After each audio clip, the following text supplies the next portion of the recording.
Hello everyone, good morning. Welcome back to a new mini vlog. Happy Sunday.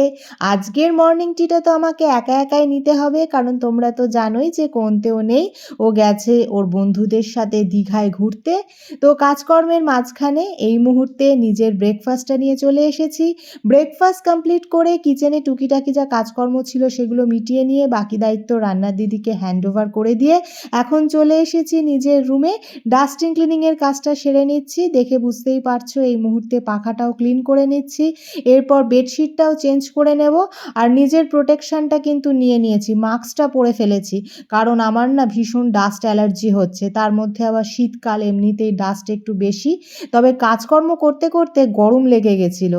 আর আজকে কিন্তু ঠান্ডাটা মনে হচ্ছে যেন একটু কমেছে। মারাত্মক যে ঠান্ডাটা, অতটা ঠান্ডাও এই মুহূর্তে নেই। তো এই মুহূর্তে বালিশের কাভারগুলোও পরিয়ে নিচ্ছি। তারপরে এসেছিলাম কিচেনে। কিচেনে এসে দেখলাম যে জোর কদমে রান্নাবান্না চলছে, তাই তোমাদের সঙ্গে একটু শেয়ারও করে নিলাম। আর কিচেনে যাওয়ার মূল উদ্দেশ্য ছিল কি বলো তো, নিজের জন্য একটু ব্ল্যাক কফি বানিয়ে আনা। কাজকর্মের মাঝখানে এটা ভীষণ প্রয়োজন। এরপর বাকি কাজগুলো সারবো। আর এখন ডাস্টিং ক্লিনিংটা করে নিচ্ছি, কারণ আজকে আমার ওপরের হেল্পিং হ্যান্ডও আসেনি। আর এই মুহূর্তে তো বুঝতেই পারছো, ফ্রেশ হয়ে অনেক আগেই লাঞ্চ কমপ্লিট। আর এখন ঘড়িতে 5টাও বেজে গেছে।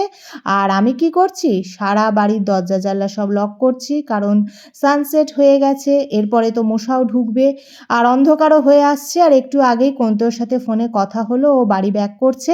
তো আজকের সানডেটা তো এইভাবেই কাটিয়ে ফেললাম। আর মিনি ব্লগটা এই পর্যন্তই রাখছি। লাইক শেয়ার সাবস্ক্রাইব করে দিয়ে আমার পাশে থেকো। তোমাদের সাথে দেখা হচ্ছে নেক্সট মিনি ব্লগে। আজকের মতন টাটা।